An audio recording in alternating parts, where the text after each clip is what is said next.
Berbeda dengan penampilannya yang sangar, ternyata Iwan menangis saat diinterogasi polisi. Wah, sibuk nangis aja. Anda nangis? Oh iya dong. Iwan Fals nangis? Iya. Iwan Fals nangis!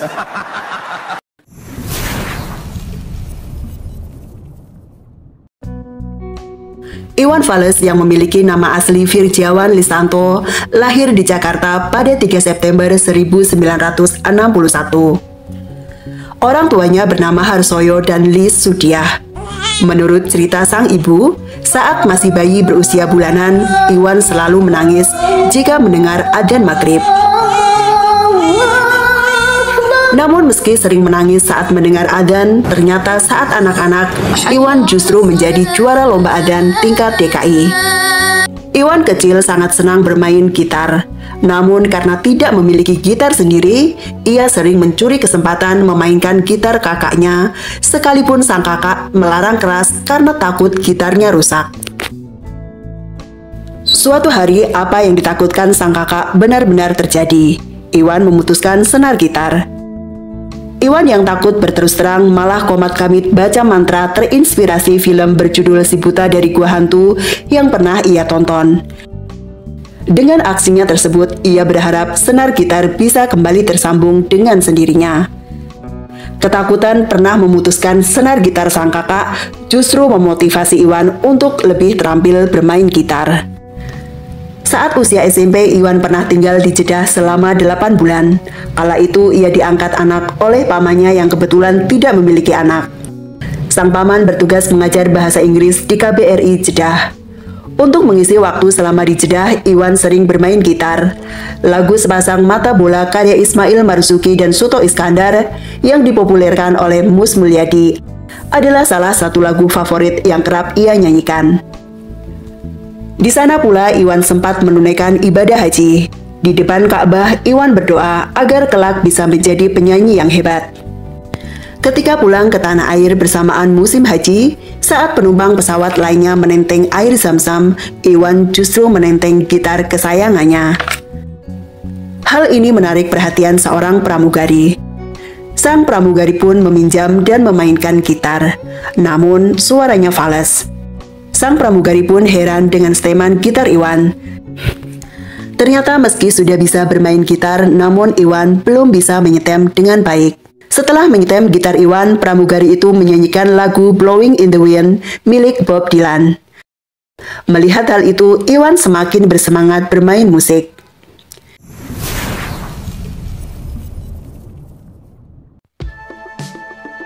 Saat teman sebayanya memilih menyanyikan lagu Rolling Stone, Iwan justru lebih suka memainkan lagu ciptaannya sendiri. Lagu karya Iwan cukup unik dan mengandung humor sehingga mudah diterima oleh teman-temannya. Sejak di bangku SMP, Iwan juga kerap mengamen. Bukan saja untuk mendapat tambahan uang saku, Iwan juga menggunakan mengamen sebagai ajang melatih mentalnya tampil di depan umum, dan tentu juga untuk mengasah kemampuan bermusiknya. Di SMP-nya, Iwan sering didaulat sebagai gitaris pengiring paduan suara sekolah. Selain bermain gitar, Iwan juga gemar berolahraga judo. Sempat beberapa kali pindah sekolah karena mengikuti orang tuanya bertugas, Iwan akhirnya menamatkan pendidikan SMP di SMP Negeri 5 Bandung. Usai sekolah, ia melanjutkan ke jenjang SMA. Saat SMA inilah Iwan mulai mencari job manggung. Salah satu teman nongkrongnya yang bernama Engkus Kusnadi kerap mencari job untuknya. Engkus adalah seorang montir yang sering membantu Iwan mengotak-atik motor butut kesayangannya. Engkus sering mendapat job menyanyi di hajatan atau pentas seni sederhana seperti peringatan 17-an. Honor yang diterima tak banyak, bahkan pernah Iwan dibayar cuma dengan buah pisang. Tapi itu tak jadi masalah. Iwan memang sedang mengasah kemampuan bermusiknya. Honor bukan prioritas. Suatu hari, Engkus berusaha melobi panitia sebuah SMA di Bandung agar memberi kesempatan Iwan tampil. Kala itu, panitia membatasi maksimal Iwan hanya boleh menyanyikan 2 lagu. Panitia pun menanyakan siapa nama penyanyi yang diusulkan Engkus. Spontan Engkus menjawab Iwan Fals. Engkus menjuluki sahabatnya itu Iwan Fals karena suaranya yang kerap fals. Sejak saat itulah Iwan Fals menjadi nama panggung Iwan. Popularitas Iwan sebagai penyanyi lokal di Bandung mulai menanjak. Lagunya mulai diputar di banyak radio.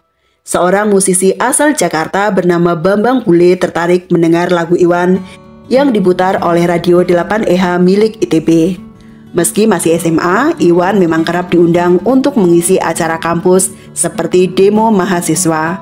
Bambang Bule mengajak Iwan untuk mencoba peruntungan di Jakarta. Bermodal hasil penjualan sepeda motor butut kesayangannya, Iwan membuat sebuah master bersama Bambang Bule, Helmi, dan Toto Gunarto. Mereka membentuk sebuah band yang disebut Amburadul. Amburadul membuat master rekaman di Istana Musik Record Jakarta. Tak seperti harapan, kaset yang mereka rekam ternyata tidak laku di pasaran. Akhirnya Iwan kembali mengamen dan mencoba mengikuti festival. Ia berhasil menang di festival musik country. Setelahnya, Iwan kembali mengikuti festival lagu humor Indonesia. Ia kemudian merekam lagu-lagu humor dengan para komedian kala itu seperti Pepeng dan Nana Krip. Meski tak begitu meledak, namun lagu-lagu mereka diminati oleh kalangan anak-anak muda. Pada tahun 1980, Iwan bersama sahabatnya Egy Fadli Ganim dan Gum Gum Gumelar membentuk grup musik bernama Babandotan. Tahun 1981, Iwan mulai rekaman untuk Musika Studio, sebuah perusahaan rekaman yang telah mencetak artis-artis terkenal seperti Andi Meriam Matalata, Hetty Koes Endang, Bruri Marantika, dan artis senior lainnya. Lagu pertama berjudul Sarjana Muda sukses besar. Disusul lagu kedua berjudul Umar Bakri pun sukses diterima peminat musik Indonesia. Umar Bakri menceritakan ironi kehidupan guru kala itu, di mana guru direpotkan mendidik anak remaja yang suka berkelahi namun hanya mendapat gaji yang sangat kecil. Awal tahun 1982, Iwan berduet dengan istri menyanyikan lagu berjudul Galang Rambu Anarki. Lagu tersebut untuk menyambut kelahiran anak pertama mereka, Galang Rambu Anarki, pada 1 Januari 1982. Berbeda dengan artis lain yang membuat lagu berlirik romantis untuk menyambut kelahiran anaknya, Iwan justru menceritakan bagaimana pusing kepalanya memikirkan mahalnya harga susu di tengah rencana pemerintah menaikkan harga BBM kala itu. Meski telah menciptakan banyak hits, namun masyarakat belum banyak yang mengenal Iwan Fals. Minimnya media visual seperti TV dan media cetak membuat orang lebih kenal suara Iwan dibanding sosoknya. Hal ini membuat Iwan tetap melanjutkan karir mengamennya meski ia telah menjadi seorang penyanyi yang populer suaranya. Pengalaman tidak mengenakan dalam mengamen adalah ia pernah disiram air oleh pemilik rumah. Pada tahun 1985, setelah publik banyak yang mengenal wajahnya, Iwan memutuskan untuk berhenti mengamen.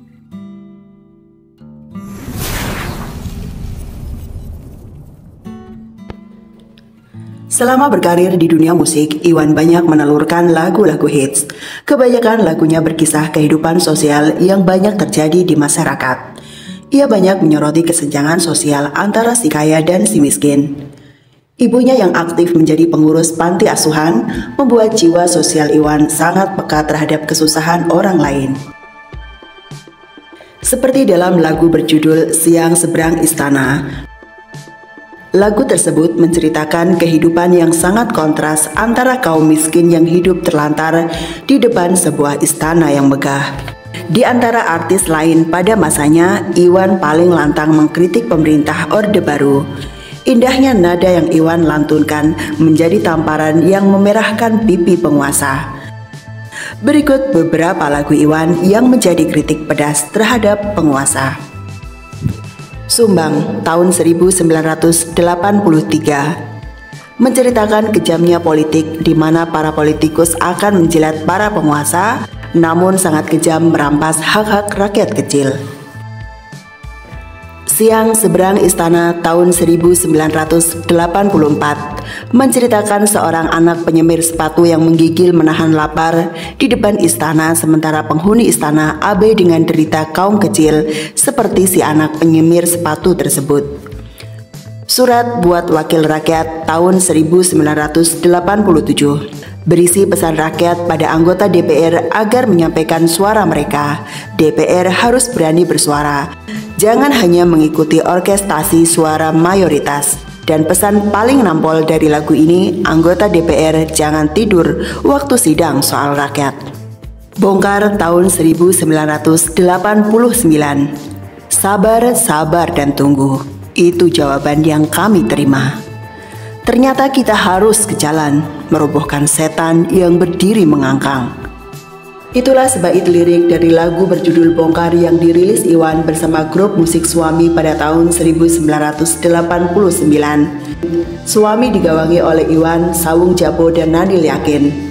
Lagu ini menceritakan kemuakan rakyat menyaksikan ketidakadilan, keserakahan, penindasan, dan kesewenang-wenangan para pejabat terhadap rakyat. Mereka turun ke jalan melakukan demo menuntut keadilan. Bongkar menjadi lagu paling sumbang di telinga penguasa kala itu. Bento 1995. Masih bersama Suami, Iwan kembali meluncurkan lagu berjudul Bento. Lagu ini membuat gerah penguasa kala itu karena diyakini menyindir salah satu anak penguasa nomor 1 di Indonesia. Banyak yang mengira Bento adalah singkatan dari benci Soeharto. Meski hal ini berkali-kali dibantah Iwan, menurutnya Bento tidak menunjuk pada siapapun. Bento sendiri diciptakan oleh Nanil Yakin, salah satu personel Suami. Keberanian mengkritik pemerintah membuat Iwan menjadi simbol perlawanan terhadap penguasa. Tak ayal karir musiknya banyak dicekal. Ia tak boleh tampil di TV dan radio milik pemerintah. Surat untuk Wakil Rakyat salah satu lagu yang dicekal karena dianggap menghina DPR. Konser Iwan pun disabotase dengan berbagai cara, antara lain aliran listrik dimatikan. Iwan bahkan pernah ditahan dan diinterogasi selama 14 hari. Kejadian itu terjadi di Pekanbaru. Kala itu Iwan menyanyikan lagu Demokrasi Nasi dan Mbak Tini. Saat menyanyikan lagu, Iwan mengubah lirik lagu menyebut nama orang nomor 1 di Indonesia. Tak disangka keusilannya berbuntut panjang. Ia dianggap menghina pemerintah dan ibu negara. Berbeda dengan penampilannya yang sangar, ternyata Iwan menangis saat diinterogasi polisi. Hal tersebut ia ungkap dalam sebuah reality show yang dipandu oleh Andi F. Noya. Saya malah sibuk nangis saja. Anda nangis? Iya dong. Iwan Fals nangis? Iya. Iwan Fals nangis? Karena tidak terbukti bersalah, Iwan akhirnya dibebaskan. Bahkan salah satu penyidik yang kagum dengannya memberinya nama marga Siahaan. Tak sampai di situ, pada tahun 1989, konser tur 100 kota pun tiba-tiba dicabut izinnya. Saat polisi secara sepihak mencabut izin, Iwan beserta rombongan sudah di Palembang untuk memulai tur tersebut. Pembatalan ini menjadi pukulan telak. Pasalnya persiapan tur sudah hampir 100%, sehingga secara materi sangat merugikan Iwan.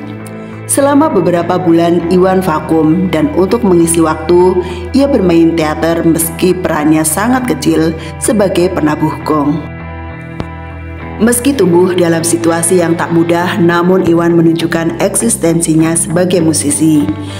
Berbagai penghargaan antara lain juara 1 Festival Musik Country tahun 1980, penyanyi pujaan BSAF tahun 1989, dan penyanyi solo terbaik country atau ballad dalam Anugerah Musik Indonesia 1999.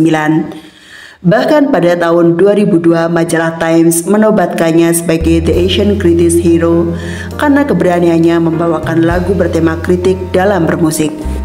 Pada tahun 2015 majalah Rolling Stone menobatkan lagu Bongkar sebagai salah satu lagu terbaik dari 150 lagu terbaik Indonesia.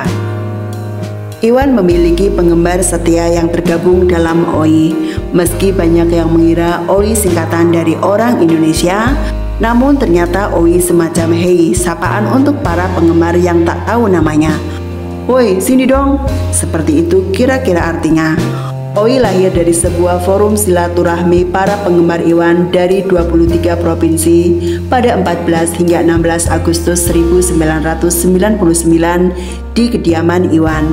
Tak sekedar fans club, OI berkembang menjadi organisasi masyarakat yang berfungsi sebagai wadah dan pemberdayaan masyarakat. Ragam kegiatan seperti seni budaya, olahraga, pendidikan, kepustakaan atau literasi, sosial dan niaga menjadi agenda organisasi OI. Kini OI sudah tersebar di seluruh penjuru Indonesia, bahkan ada di mancanegara. Selain Solo, Iwan juga pernah bergabung dengan beberapa grup. Pada tahun 1989, bersama Sawung Jabo, Nanil Yakin, Ini Nisri, Coki Suryo Prayogo, dan Totok Toel, Iwan mendirikan grup musik Suami. Lucunya, Suami merupakan plesetan dari kata suami karena semua anggota berstatus suami. Selain Suami, Iwan juga punya band lain bernama Kantata Takwa bersama WS Renda dan personel lainnya. Kantata Takwa di-backup oleh pengusaha kaya raya Setiawan Jodi. Iwan juga pernah bermain film. Pada tahun 1985, Iwan bermain dalam film berjudul Damai Kami Sepanjang Hari. Di tahun 1990, Iwan kembali bermain dalam film berjudul Kantata Takwa.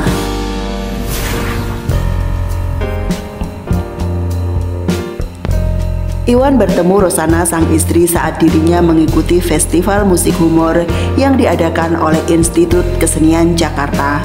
Kala itu Iwan masih tercatat sebagai kelas 3 SMA Negeri 23 Jakarta. Sedangkan Yos sapaan untuk Rosana sudah menjadi mahasiswa seni rupa IKJ. Yos menjadi salah satu panitia festival musik tersebut.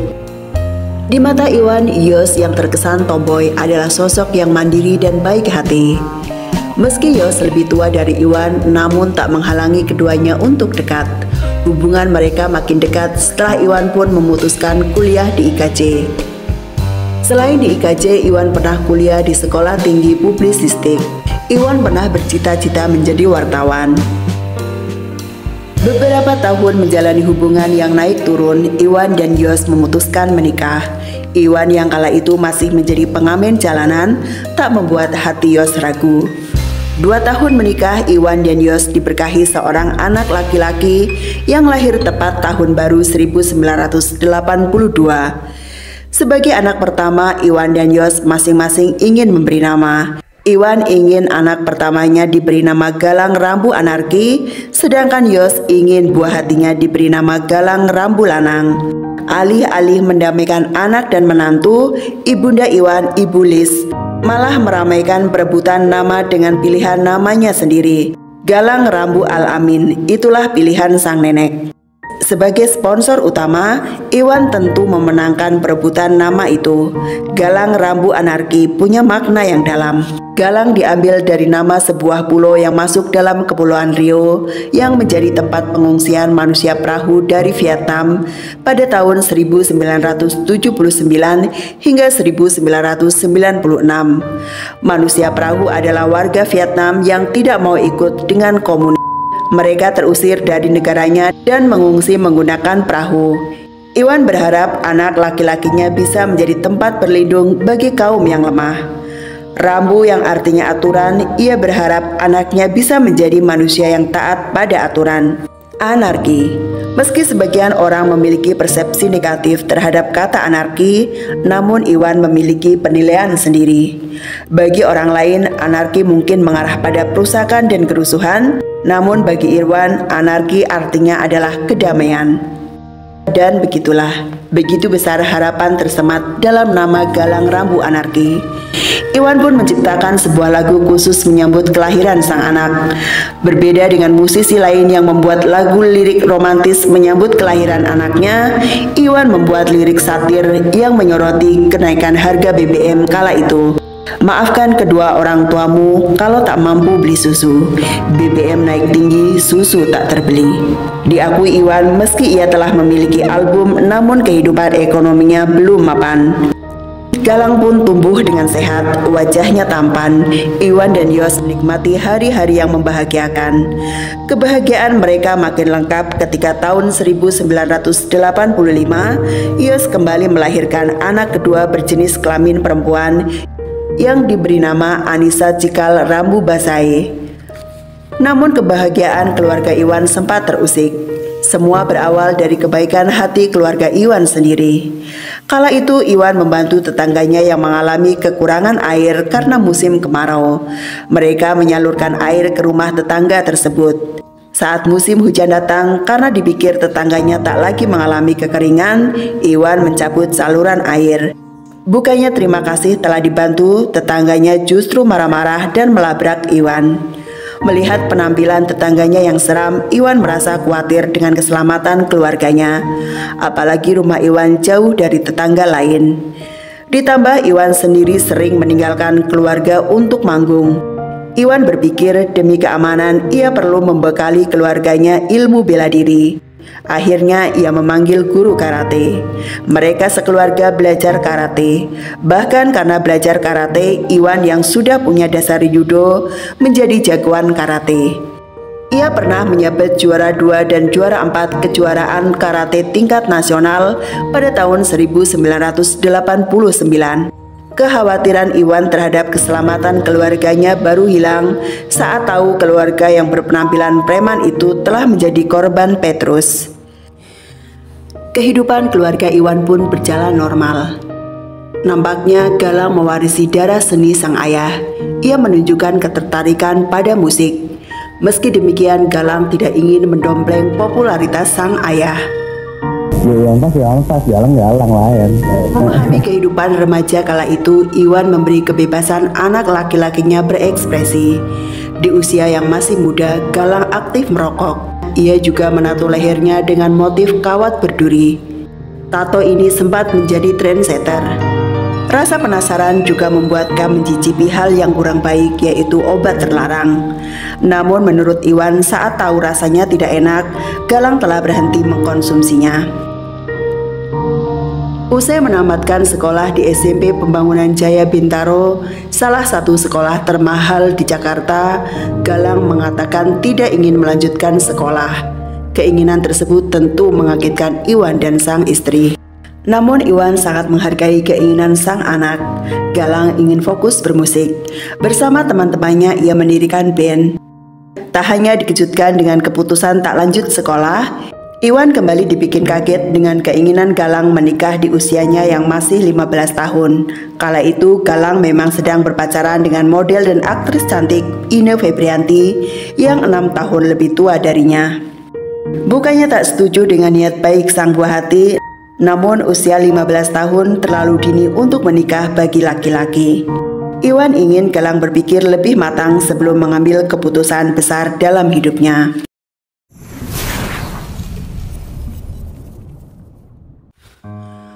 25 April 1997 akan menjadi hari tersedih yang tak terlupakan bagi Iwan dan keluarganya.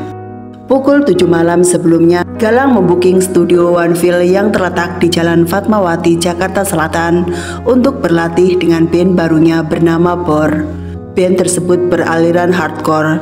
Galang berperan sebagai vokalis. Karena teman-temannya datang terlambat, latihan baru bisa dimulai pukul 8:30. Galang memang paling semangat. Ia biasa datang paling awal dan mulai latihan sendiri sambil menunggu temannya. Pukul 10 malam latihan usai. Tak langsung pulang, Galang baru sampai rumah jam 12 malam. Ibunya kala itu belum tertidur. Ia sempat menyambut kedatangan anak sulungnya. Galang pun sempat mencium tangan sang ibu sebelum berpamitan tidur. Pukul 3 pagi, salah seorang saudara yang kebetulan menginap di rumah Iwan perlu mengambil sesuatu di kamar Galang. Saat itu sang saudara melihat posisi tidur Galang aneh. Ia bermaksud membangunkan Galang agar memperbaiki posisi tidurnya. Namun saat diraba, tubuh Galang telah dingin dan kaku. Ia pun berteriak membangunkan penghuni lain. Seketika suasana menjadi kacau. Yos dan Iwan tak menyangka anaknya berpulang begitu cepat. Iwan begitu terpukul dengan kematian sang putra. Di tengah kepedihan hatinya, ia menghubungi Gus Dur untuk menyampaikan bahwa anak kesayangannya telah meninggal dan meminta pendapat bagaimana jika sang putra dimakamkan di halaman rumah di Bintaro. Gus Dur pun mengatakan untuk memakamkan di rumah di Jakarta sepertinya dilarang. Untuk di luar Jakarta mungkin bisa. Atas saran Gus Dur inilah akhirnya Galang dimakamkan di daerah Lewinanggung, Bogor. Di sana Iwan pernah membeli lahan berupa tanah. Iwan tampak lunglai saat mendampingi anaknya dari rumah duka di Bintaro, kemudian disolatkan di Masjid Raya Bintaro sebelum diberangkatkan ke lokasi pemakaman. Demi menjaga makam sang putra inilah kemudian Iwan pindah dan menetap di Lewinanggung. Kematian Galang menimbulkan spekulasi negatif. Banyak yang mengira bahwa Galang meninggal karena overdosis, namun hal itu dibantah keras oleh sang ayah. Iwan tak memungkiri sang putra memang pernah mencicipi barang terlarang tersebut, namun itu hanya karena penasaran dan sudah berhenti saat tahu rasanya tidak enak. Selama ini di balik sosoknya yang tampan dan aktif, Galang memang mengidap asma akut. Galang meninggal karena penyakitnya tersebut. Kepergian Galang meninggalkan duka yang dalam bagi keluarga Iwan. Bahkan Iwan vakum dari kegiatan musiknya selama 6 tahun. Iwan dan Yos saling menguatkan, saling menghibur, saling meyakinkan bahwa sebagai orang tua mereka telah menjaga Galang sebaik mungkin. Kematian Galang adalah takdir yang tidak bisa ditolak oleh siapapun termasuk mereka. Perlahan Iwan dan Yos mulai bangkit dari keterpurukannya. Kelahiran anak ketiganya pada 22 Januari 2003 menjadi pelipur lara bagi mereka. Anak laki-laki yang diberi nama Raya Rambu Rabani tersebut sedikit mengobati rasa kehilangan yang selama 6 tahun menghancurkan hati mereka. Di tahun kelahiran Raya pula Iwan kembali bermusik setelah 6 tahun vakum. Ia meluncurkan album Suara Hati, salah satu single dalam album tersebut berjudul Hadapi Saja, yang bercerita tentang bagaimana ia menghadapi kehilangan Galang. Berbeda dengan gaya bermusik sebelumnya, Iwan kembali dengan lagu-lagu yang lebih jinak dan lembut. Ia tak lagi banyak mengkritik pemerintah seperti sebelumnya. Kini di usianya yang ke-63, Iwan masih terus berkarya dan menikmati hari-hari bahagia bersama keluarganya. Demikianlah lika-liku perjalanan hidup salah satu maestro musik Indonesia.